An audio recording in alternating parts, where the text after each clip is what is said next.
Hello थांग मैंने आशा कलुथि आपन समस्ते भलले थिबे। आदि आमे थिखिबा पोई पतला पिठो। प्रथमे पोई को आनी भल भाबले धोई देला पले ताकु तुन तुन कलिकी काटी दबा।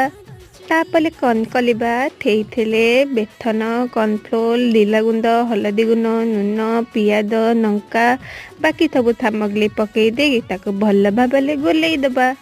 गोलेई दबा दे हेले टिके टिके पानी देके गोलेइब हिला। तापले गैस उपले गोटे तावा बथेबा। तावा गरम होइथाला पले हेतले हल्का तेल पकेकी तेल गरम कलिबा। तापरे थोतो थोतो पिठो भलिया ताकु गोल गोल कलिकी एपत थेपत तातिले ओलतेई दबा। तापरे कौन ताकु तो मदानी की खाइबा। ताकु आपण मैंने गरम भातले भी खाई पारिबे पखाल भातले भी खाई पारिबे। ओ कि टेस्टी लागिबो दे। थले निश्चय ट्राए करंतु घरे। आ आपन खांतु आपन परिवार समस्तंको खुआंतु। लौती नमस्कार।